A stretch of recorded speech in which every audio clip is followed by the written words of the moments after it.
संतान सप्तमी व्रत कथा। पूजा के बाद कथा सुनने का महत्व सभी हिंदू व्रत में मिलता है। संतान सप्तमी व्रत की कथा पति पत्नी साथ मिलकर सुने तो अधिक प्रभावशाली माना जाता है। इस व्रत का उल्लेख श्री कृष्ण ने युधिष्ठिर के सामने किया था। उन्होंने बताया, यह व्रत करने का महत्व लोमेश ऋषि ने उनके माता पिता देवकी वासुदेव को बताया था। माता देवकी के पुत्रों को कंस ने मार दिया था, जिस कारण माता पिता के जीवन पर संतान शोक का भार था, जिससे उभरने के लिए उन्हें संतान सप्तमी व्रत करने कहा गया। लोमेश ऋषि द्वारा संतान सप्तमी की व्रत कथा। अयोध्या का राजा था नहुष। उसकी पत्नी का नाम चंद्रमुखी था। चंद्रमुखी की एक सहेली थी जिसका नाम रूपमती था। वो नगर के ब्राह्मण की पत्नी थी। दोनों ही सखियों में बहुत प्रेम था।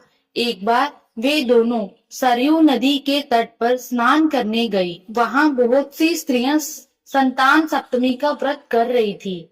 उसकी कथा सुनकर इन दोनों सखियों ने भी पुत्र प्राप्ति के लिए इस व्रत को करने का निश्चय किया, लेकिन घर आकर वे दोनों भूल गई। कुछ समय बाद दोनों की मृत्यु हो गई और दोनों ने पशु योनि में जन्म लिया। कई जन्मों के बाद दोनों ने मनुष्य योनि में जन्म लिया। इस जन्म में चंद्रवती का नाम ईश्वरी एवं रूपमती का नाम भूषणा था। ईश्वरी राजा की पत्नी एवं भूषणा ब्राह्मण की पत्नी थी।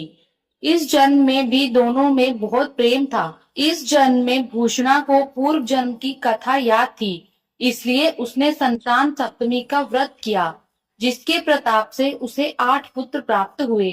लेकिन ईश्वरी ने इस व्रत का पालन नहीं किया, इसलिए उसकी कोई संतान नहीं थी। इस कारण उसे भूषणा से ईर्ष्या होने लगी थी।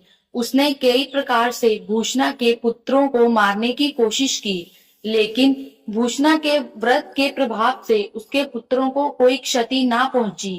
थक हार कर ईश्वरी ने अपनी ईर्ष्या एवं अपने कृत्य के बारे में भूषणा से कहा और क्षमा भी मांगी।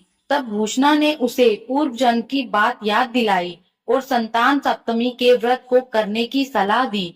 ईश्वरी ने पूरे विधि विधान के साथ व्रत किया और उसे एक सुंदर पुत्र की प्राप्ति हुई।